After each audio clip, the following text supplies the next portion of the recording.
All right. So, beyond arcane rules questions, I'm going to give us a kind of short little blank space right here. And the chat. Fleet building challenge. Anti-Borg without Borg.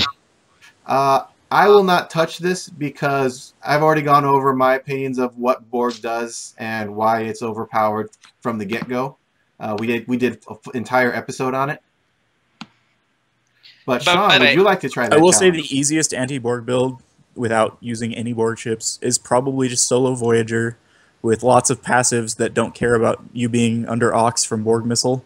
And like, yeah, you are losing your action probably, but if you have, you can still definitely get like 6-7 defense with rerolls like on your build, and still have like dorsal to like 360 arc them back. So like I've actually played that matchup before. It's like it's actually pretty close. I'm going to take a total shot in the dark and guess that they mean in the new format. Oh, for the 50. Yeah. And that makes things suddenly a lot worse. Yeah, it does. That, I think you have to use sideboard. I think you have to bring the board so you can load the extra points worth of upgrades onto your Voyager or E or whatever your ship of choice for killing cubes is. Or spheres, rather.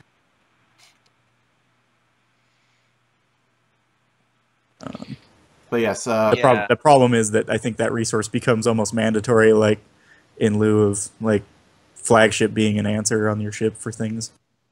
Yeah, correct. The way to build against the Borg is to pray your Borg player is not very good. Yeah. I mean, I will say this. In this new format where Borg can't run attack cancellation, the one thing that really frightens them is projected stasis field with high captain skill. Yeah. Indeed. I think I gave Aaron, I think it was Aaron I gave that list to. Yeah, but he was Aaron. Kind of bad. It was Aaron. I played against him in 2 and destroyed him because he deployed poorly. So the answer is don't split your forces. Okay, but wait. Let's try this. This is a good exercise. We got 90 points. We want to run projected stasis field. Okay.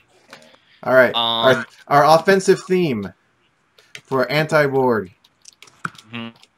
We're gonna go with a projected stasis field and what else? How many projected stasis fields? I think actually, I guess it depends because we're doing this under restriction, right? Like this is the 50 points to a ship. I guess we're gonna have to assume that we're facing off against a double sphere build of some sort. Yeah. Yes, that would be the assumption. So your first thing is you need to throw a lot of dice because you need to be able to kill a sphere quickly. And the turn that you pop a projected stasis field. And you're almost certainly going to lose one ship. I would make that assumption from the beginning. Yeah. Projected stasis field requiring you to drop your shields to use, you are going to lose one ship. At least. Pretty much, yeah, especially because you can't be cloaked, so. Which makes me think that in a mixed environment, we don't want to put this on a Klingon ship.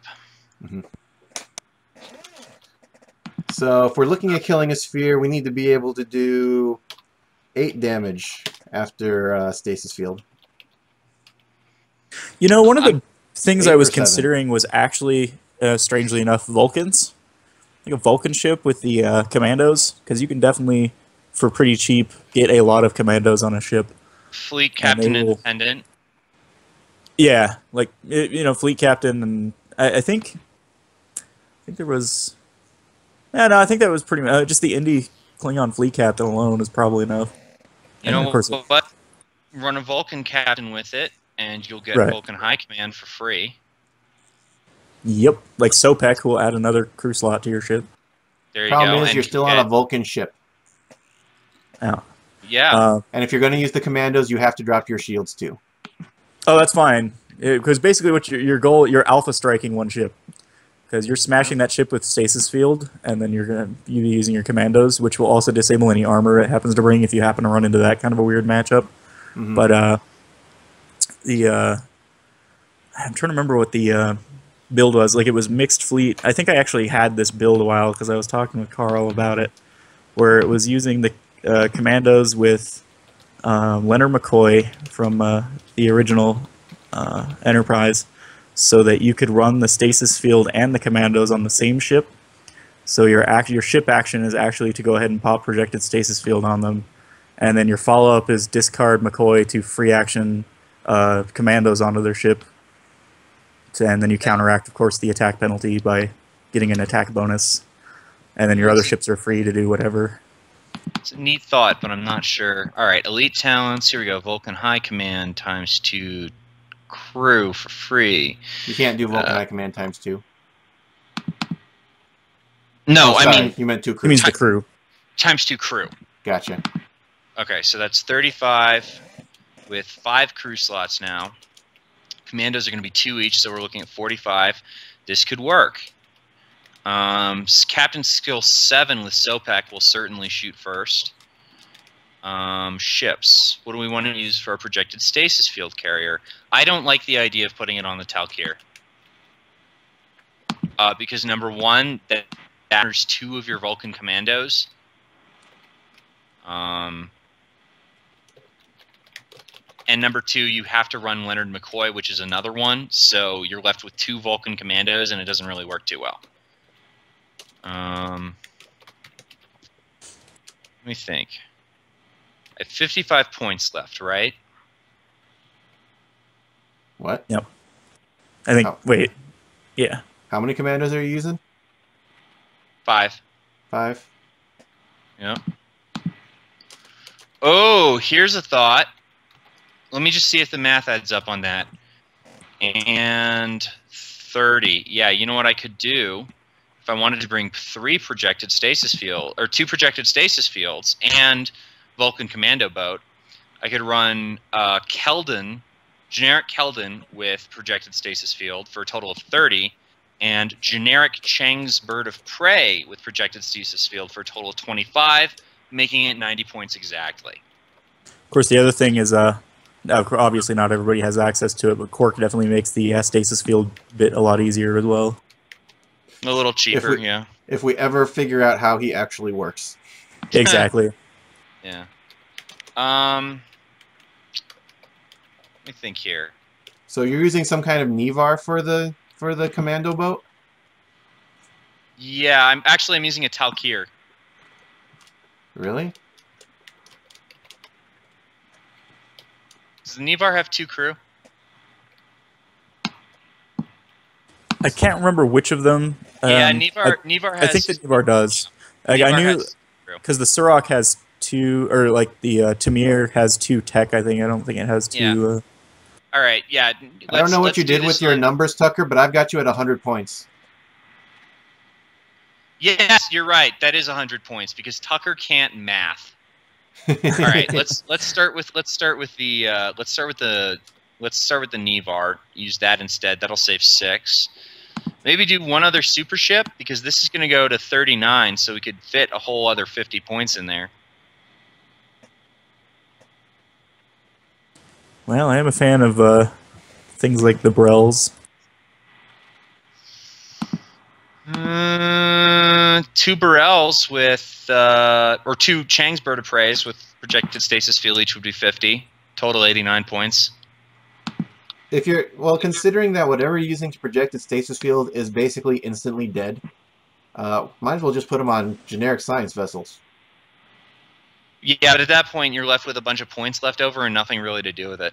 And Burrell's have 4 attack. You can do 2 science vessels with stasis fields. You could use Raptor classes if you wanted. They at least have attack. The problem is I'm hearing a lot of ways to kill one sphere, but the other sphere is still going to wreck you. Yeah. Yeah, that's my consideration right now. I think beyond just like trying to alpha strike one sphere down, the only other true option is to. I had like a reinforcements board list with was the generic Sovereign and Voyager. You're just relying on a lot of random passive bonuses and. All right, wait. Hold on a sec. What if my other ship is Super Evade Voyager at 50 points? What if I pull up the Rochester champion list? Should we go off of that? Would that be a good way to base this? Yeah, because his second ship is a 40-point Enterprise D, right? Something like that. Oops. 32, 42, 44, 44 for the D and 46 for the Voyager. All right. Is there any way to cut out? Couple cheat deaths on there to keep them alive an extra turn. Let me look at this build. Was he running a flagship on that? A fleet captain. Fleet captain. Okay. Where was the fleet? Oh. Well, the fleet captain was on the D, so if we cut that out... You cut that and you move a couple of the upgrades and take a sideboard and add a few extra upgrades to the sideboard. Well, we're using fleet captain on SotF right now. Or are we not doing the Vulcan ship anymore? Well, I mean... Well, I just figured it seems kind of gimmicky trying to use the Vulcans after the projected stasis field. It seemed like one of those combos we were talking about earlier that just fall apart rather than synergy. Yeah, that's true. Because even if it works flawlessly to kill one, then you're left with like a Tamir and whatever else to deal with the other sphere, which seems like a problem. Yeah. All right. So let's cut fleet captain. And how many crew are in this build? We have 1, 2. 5. Oh, I was using it for free cheat death. Well, we'll put that on a sideboard to make it still free. So the fleet captain doesn't actually gain him any points aside from a free cheat death, does it? Yeah, if you move fleet captain, you're still at 90 points. Actually, no, you're at 95 points. Because cheat death, yeah. Because cheat death was free and you got 5 points of discounts. Through. Well, you're basically just taking an upgrade, one of the upgrades off a ship and putting it on the board, along with a couple other things. Right. All right, let's see. At the very least, yeah. You know what? You need to pull a lot off this build to fit in the reinforcement board. Well, no. Cut out fleet captain and a cheat death. Okay, now 9 points. Then cut out. But you've got +5 there again. Yeah, one of those cheats is free. Captain and cheat death is right. So no. Cut out the fleet captain and cheat death to put you at 90, right? No, that puts you at 95. No, I said with cheat deaths, Will. You've still got +5 points from all the crew that are no longer discounted. Which puts you at 90 because the fleet captain costs 5. I'm cutting out 10 points and gaining 5. No, you're only cutting out 5 because one of the cheat deaths was free. Yeah. Yeah, it's... Okay, hold on. Would be... Yeah. Wait. Okay, the cheat death way. No, this works. If you just take out the 0-point cheat death, okay, the build is still 90 points, right? Yes. No. If you take out the 0-point cheat death, the build is still 90 points. Then you take out the fleet captain, which loses you 5, and then you gains you 5, so you're at 90. Yes. I told you so. Anyway, take out Picard. And is that moving Picard to the sideboard was one of the things that I had on when I was brainstorming that list a while ago. I guess I just lose one of the cheat deaths. Well, like I put one on the sideboard and then just cut the other one, and then that lets me put projective stasis field on. I'm also a much bigger fan of Picard 8 than Picard 6 in a meta with Borg, because Picard 8 does not care about your Borg missile. Mm-hmm. And you get a free slot. Yes, you do. I like free slots. You also get passive defense and all that. You know, like that's. You also get to make fun of the other speech. No. Sorry. The line must be drawn here. Sorry, I don't have any little ships to destroy. I could try to find my big board cube, though. I lost everybody.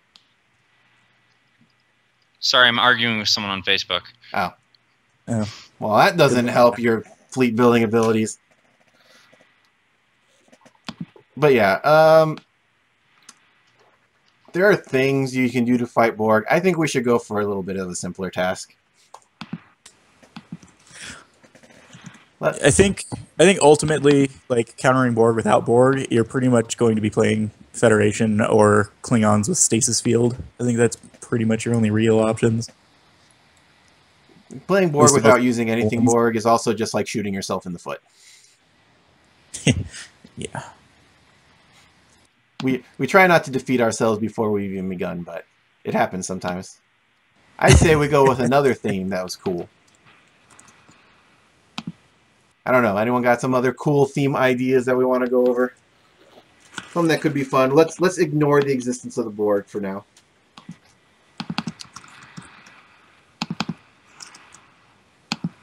No one has anything I don't fun? know. It's hard to ignore the existence of the Borg. I mean, look, if you want to... Especially in these last couple of OPs, 2 of them have limited space, which is good for Borg, and then one of them just straight up gives you a discount on Borg stuff half the time. It's like, if you want a good place to start building, like, how am I going to beat a bunch of double sphere builds is not a bad place to start in this day and age. Yeah. That or show up with them yourself. On the bright side, in the most recent OPs, we have a lot of open space because Borg love planets more than anything. Yeah. Or at least the 360 I know a lot of Borg people were art upset ships. at our regional because they weren't originally going to have planets, but then like the TO was like, "Hey, do we want planets? Let's take a vote." And of course, everybody playing Borg went, "Yeah, hell yeah, I want planets." We know what's going on. Where's that Riker sad trombone gif? The question is, do you want to be only mildly overpowered by Borg with no planet, or do you want to be greatly overpowered by Borg with a planet? Pretty much. You know what's also hilarious? What is it? The assimilation tubes are coming back in my venue now that with all the new things being released. Yep. Why? Because stealing an opponent's Tholaron weapon is a hell of a lot of fun. The other require good match is stealing your opponent's Borg missile too, like even in the mirror match. Okay, yeah, stealing opponent's Borg missile is pretty nice, but stealing opponent's Tholaron weapon requires them to be running Tholaron weapon, which is just a terrible thing to run. Hey, people will do it. It's better new than and shiny. transphasics. Not that it's good. Like what's going to be funny is for some reason I expect at least one person to show up with a scimitar at my bigger venue that's running the restriction, and it's just going to be like the scimitar and the Tholaron weapon, and that's pretty much it. It's like, yeah, that's unfortunate with the new restrictions. Yeah, see, that's the thing, is that transphasics are good because Voyager has enough space to actually put stuff on it if you run a sideboard. Right. Even without a sideboard, a scimitar is, what, 30? Or a Riemann Warbird is, what, 36 generic? Mm-hmm. Yeah, and I think it's really hard to not just run the 38, so you have your advanced cloak built right in. And the extra slots, of course, so just in case. Let's say we're working at a venue that has a 60-point limit. 60's better, for sure. I've heard a couple of people go for that. Honestly, look, I would just rather...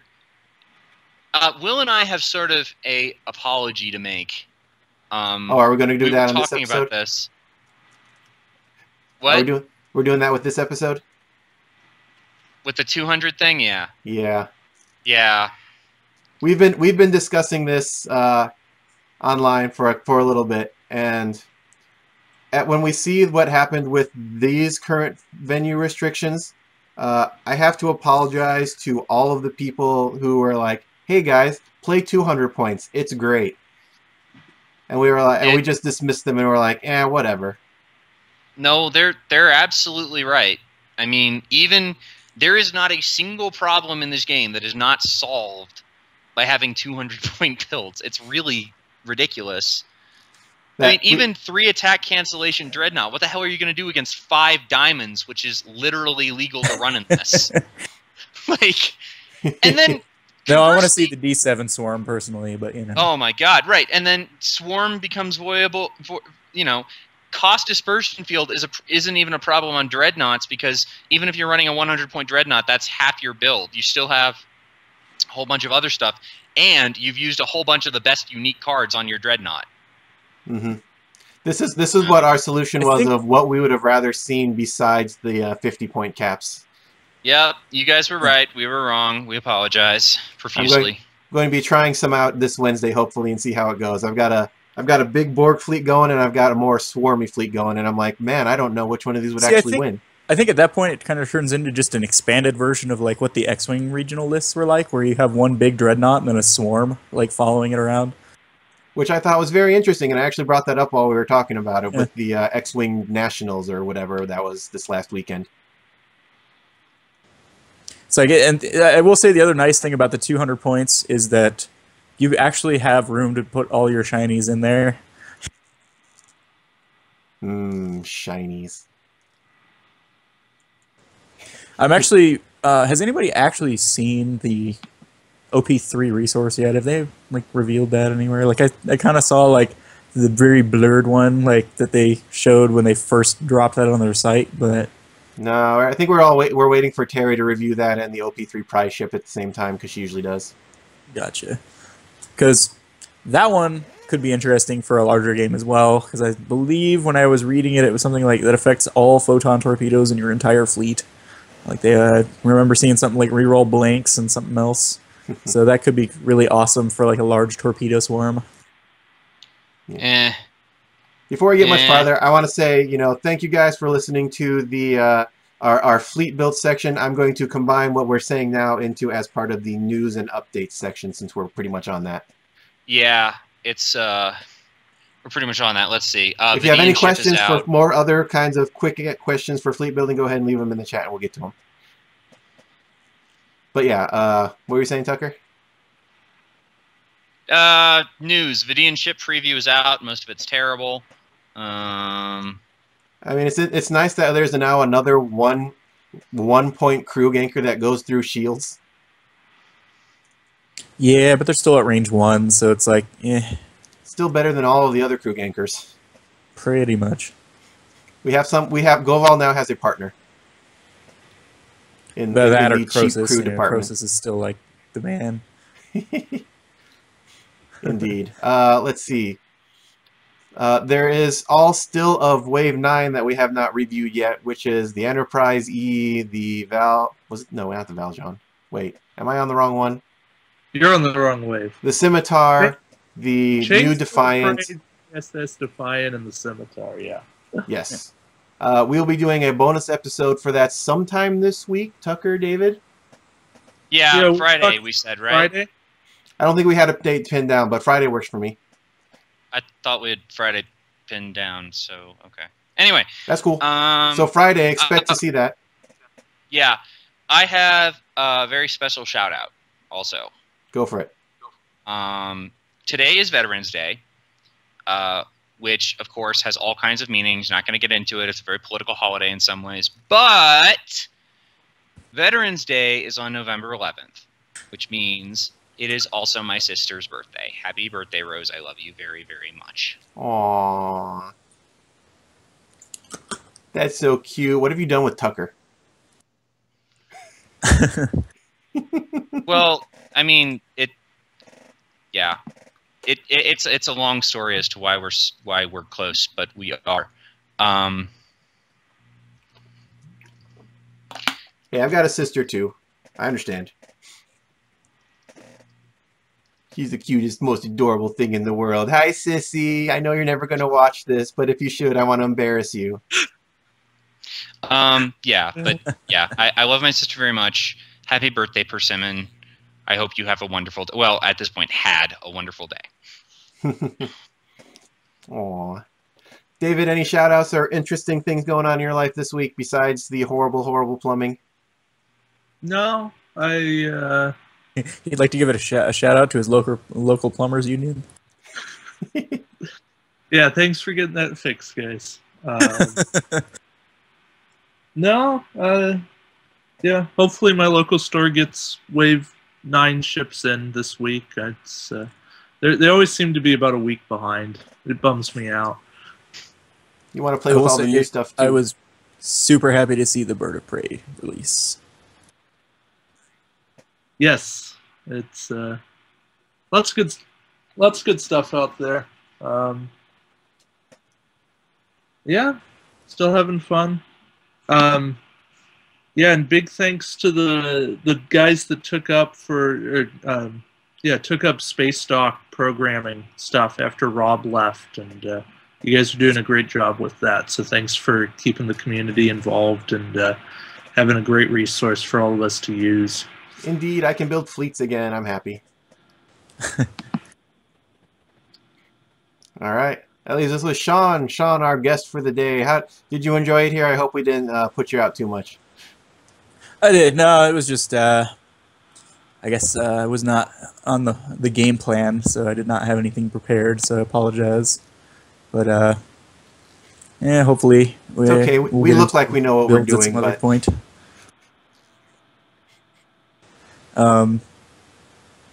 At some point, though, I think there's enough people that fly under restrictions or faction pure that that might be a thing on its own too. So I know I have to deal with both. So. Mm-hmm. But yeah, especially now that there are multiple venues in a lot of places. Yeah, I mean, at this point, I wouldn't do it with new players. New players get very quickly overwhelmed, even trying to play 100-point competitive fleets. 200 points would be nuts, but it might be time for 200. You know, one thing I was wondering, I'm sure you've seen the escalation stuff for X-Wing. I kind of want to see something like that be implemented for Attack Wing, honestly. I have no idea what that is. Basically each round you play with more and more points. Like you build a fleet that starts, like as an example, you'd be like 80 points. And then your next round, you add like another 40 or 50 points to it. And then your last round, you add another 40 or 50 points to that. Like you have the fleet already built. You're basically just adding ships to your fleet each round. I'd rather just start with more ships. That seems like needless complexity. Yeah, it's a lot easier in X-Wing where you can have a lot of viable 12 to 20 point ships. Yeah, that is true. That is true. But there's something else I was going to say about that. Oh yeah, I mean, I'm sure. I think that maybe we could even come to a soft meeting in the middle with like 150 points plus the 30-point blind. Yeah, see, for me, like I'm annoyed because the blind, like whenever I'm forced to include it in my fleet, that 90 points, that 10 points makes a huge difference for your build. Yeah, it really does. By the way, 200 is without blind, obviously. Mm-hmm. That was clear. Indeed. All right. So on the news front, we did. Oh no, we didn't do Tactical Cube 001, but as for review, it's super expensive, it's super huge, and it comes with one Locutus card that sucks. Yeah. What's that? I need that clip of Yahtzee from Zero Punctuation going. It sucks. Yeah, that was pretty depressing. So yeah, as I said, my local group, we're just going to be doing a custom one of a more appropriately powered one for when we play the cube out here. Yeah. Somebody right now, though, in the Facebook Attack Wing community is arguing that Locutus is really good. Sean, guess who? Don't say who, but guess who? I know. I probably know. Yes, you do. It's not good, guys. It's not. But yes, that's good news for people that want to buy the cube, though, because if you just want the cube, you are set. If you don't want the cube, there's nothing in here that you need. Yeah. It's like, why do you use Locutus when you can, you know, run like a tactical drone with like a tractor beam and have pretty much the same effect, but better? Yeah, or Gelnon, who permanently damages shields and still doesn't see. Well, he needs an arc, but we won't go into that. I think he would have been some. You know, I wonder if he was just like a design reduction. Like if maybe, or his original testing was something like, hey, spend a couple drones, drop all of their shields for the turn. Like that might be good, but shields is whatever. Well, I think the other part of the problem with him is he's got to have the text on him that says the drone token thing, and he's got to have the text on him that says the card thing. So his action actually can't be that long. Yeah. Like that's part of it as well. He I can't think, have like I a think it board. might have even been good, like not having like a special action, but just like getting drone tokens back every turn. Yeah, it would have been good. I remember when we were theory crafting about having him in a simulation target prime, and his ability was every time you have to spend drone tokens, you can spend one less. Yeah. Like, I'm okay with like increasing the cost efficiency of all of the expensive Borg stuff. Indeed. Actually, though, honestly, if that was his ability, I still wouldn't run him over tactical drone. Let's see. Mhm. Anything else? DS9 retail should be coming out at the same time. What is the release date on the Cube? I thought it was the 15th.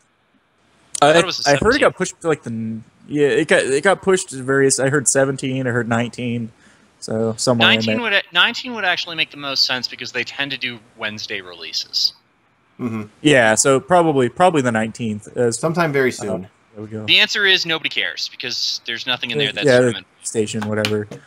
On the other hand, the DS9 is also being released, and if you have not heard, it has been kind of confirmed, I think, in an interview that they will be including the DS9 upgrade pack with that.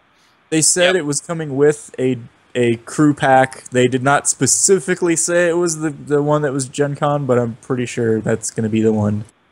I think they've said elsewhere that it's going to be that one. I think there will be also a riot if it's not. Mm-hmm. I wonder if that means they will actually be forced to like come up with a ruling for Quark, you know. What? That's ridiculous, now that everyone can run him.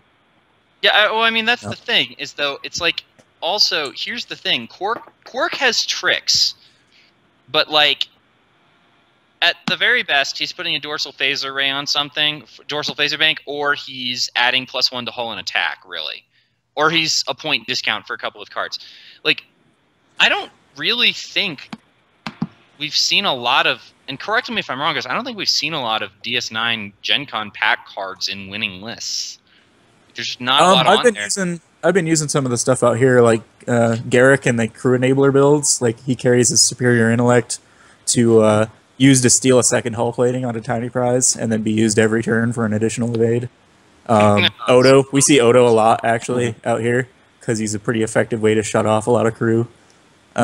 We see some Tyrul use over here, but that's mostly because we've nerfed a Borg a little bit so that Romulans could play again. The other one like I've been considering is it Takar that's in the Klingon? Yep. He's the super ganker. Like we had another build that was using him with McCoy in the stasis field on one ship to just totally like gut one targeted ship. Like it was more effective when dreadnoughts were a thing because you'd walk up to Voyager and just shut off all their shields, block their attack, and then like disable other crew, discard a crew, and then disable the captain. Like that was pretty insane. That actually literally happened in our OP1 event. Nice. Good old. Oh, by the way, one other shout out. If you're the guy that organizes Attack Wing in Albuquerque, please, for the love of God, don't put them on Thursdays. I can't come on Thursdays. We have lots of weird days out here. Some shops, like we have a couple of shops that just started. Actually, Tradesmart, the place that did the open, is starting now, but I think they were going to do it on a Thursday or some weird day like that. It's like, really? Yeah, but that's a baller venue. Mm-hmm. Yeah. Yeah, it was pretty. Before we start wrapping it up here, Gilvan in the chat actually brought up a neat thing. We solved the problem in our venue by choice restriction. You have to either be ship pure or use the new build rules. Be ship pure, run, triple cancellation, Wayne Verrill. Can you do that on you a can still Dreadnought? do it. I don't know if it's as effective. Like, it's certainly not as good as it would be normally, but it definitely is still a thing. You run it off Voyager, and then steal Lys and Verrill from like a Science vessel. I don't know, a science vessel and an interceptor or something. Yeah. All right. Any other important news happening this week? The rules forum is down for a week. It's not down, but they will not be answering questions since they're going on enforced anti-vacation. I don't know how to explain that. They're going to be out of the office and trying to figure out how to answer questions. Because there's 400 million questions. Yeah. Yeah, we all know what's going on, even if they won't say it. But yeah, new previews are starting to come up for the next wave, so they're still having the What do we same got thing. this They're wave? leaving It's out the a few fighters cards, and which like makes me the sad. Regent's flagship. Was that this wave? Fighters, Regents, Flagship, and Vidians, yeah. Oh man, the fighters should be interesting. Like that's the one I want to see the most because they said that they're supposed to have some different mechanics, and then it will also be a huge game changer if they're non-unique and you can run multiples. Like that will be huge. I can see them actually though using some of the troop rules that they have been working with for the D&D game though. I haven't actually looked in it. The idea there is that you choose how many tokens they get, and the more tokens you put on top of them, the more it costs. Oh yeah, I had something like that a while ago. Like when I did the custom fighters for my BSG stuff, where it was just 2 tiers that you would buy it at, and it would affect the counter. So that's a reasonable assumption. All right. I think with that, it is now 1/4 after, so let's go ahead and wrap this up. Any final words from anybody, Sean? I mean, not too much. I was glad you guys had me. Totally down for doing more, but with schedule willing, schedule's kind of sucky for me in general. But. Yeah, so I'm glad you got the chance to come out and join us. Pleasure having you. It worked out. Let's see, David, you're good? I'm good. Yeah. Tucker, any more ways to embarrass your sister? A myriad of ways, but I will refrain because it's her birthday. Oh, you're such a good big brother. All right, guys, that's going to do it for us today. Thank you for joining. Hope you learned something cool, new, and interesting to help you with your fleet building this evening. If you have any questions, of course, you can leave them in the comments of a YouTube channel. And we do have our podcast should be back up on a temporary host for now, but we should have people being able to download those again for at least a while. So glad to have you guys back. Hope you're listening to this now, and you're in your car on the way to work or wherever you listen to us. But yeah, enjoy. Good luck in your future OP events and all that good stuff. And as always, may Q be generous with your dice. Have a good night, everybody.